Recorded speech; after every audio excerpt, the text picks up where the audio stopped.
هلو يا بنات، النهاردة فيديو مهم جدا جدا وبتسأل عليه كتير في الكورسات بتاعتي.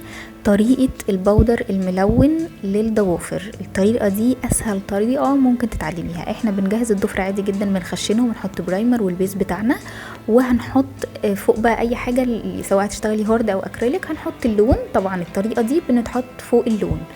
تمام.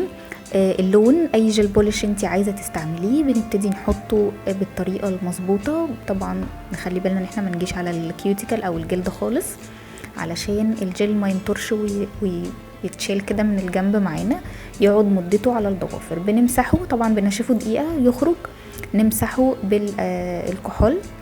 تمام، عشان نشيل الماده الاستيكي اللي هي بتلزق شويه.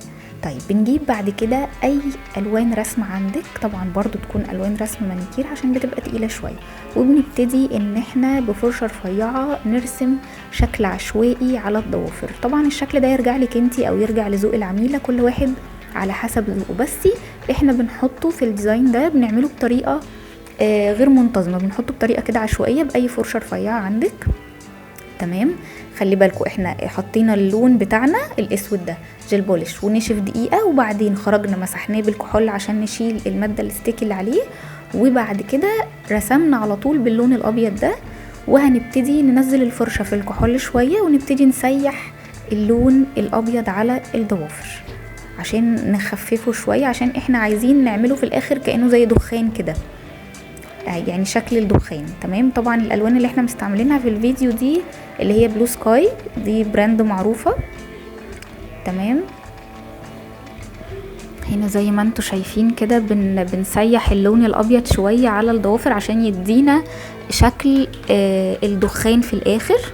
اللي مكتوبة دي يا جماعة قدامكم دي الاكواد والاجهزة اللي انا مستعملاها. تمام. سرعة الجهاز اللي هي 48 واط او 72 على حسب اللي عندك. وهنبتدي بقى ناخد البودر الملون بتاعتنا بفرشة، اي فرشة ميك اب او اي فرشة ضوافر عندك، مش لازم تشتري يعني فرشة مخصوص. هنبتدي ننشف طبعا اللون الابيض ده 60، وهنخرجه هيبقى بيلزق لسه، فاي حاجة هتحطيها عليه هتمسك في اللون. فاحنا هناخد البودر بالشكل اللي انتوا شايفينه ده، وهنوزعه بطريقة برضو عشوائية على اللون الابيض. طبعا البودر اللي انت هتحطيه هيثبت بس على اللون الابيض، لان اللون الابيض الوحيد هو اللي بيلزق، الاسود احنا مسحنا الماده الاستيكي اللي عليه. هنبتدي ناخد طبعا الالوان بتاعتنا، هي على حسب بقى انتي ذوقك ايه في الالوان. هو الست كده بيجي حوالي 6 الوان تقريبا، ونفضنا بالفرشه اي زوايد، وهنبتدي نراجع عشان لو في اي حاجه ما حطيناش فيها نملاها تاني باي فرشه زي ما قلت لكم. وهناخد الالوان بطريقه عشوائيه ونحطها على الجزء الابيض اللي هو بيلزق شويه. اي مانيكير جل يا جماعه بيفضل يلزق شويه لحد ما انت اللي تمسحيه او تحطي التوب كوت عليه. هنا خلصنا، وهنبتدي نحط التوب كوت طبقه واحده. خلي بالكم برضو تحافظوا على منطقه الكيوتيكال اريا ما يجوش عليها خالص، لان لو جه عليها التوب كوت برضو هتبقى مش حاجه لطيفه.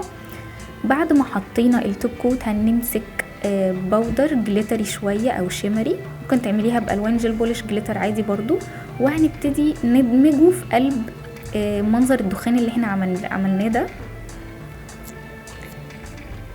وبعدين هننضف بالفرشه برضو، هنسيح شويه فوق التوب كوت عشان كل الالوان تدخل في بعض وتدينا شكل الدخان الملون في الاخر.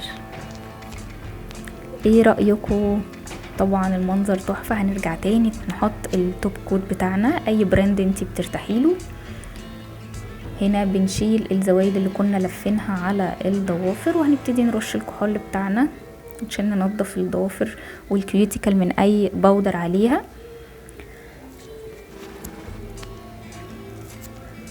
زي ما انتوا شايفين. ايه رأيكم في المنظر؟ اظن اسهل طريقة. ما تنسوش تعملوا فولو وتكتبوا اي كومنت انتوا عايزينه. باي باي.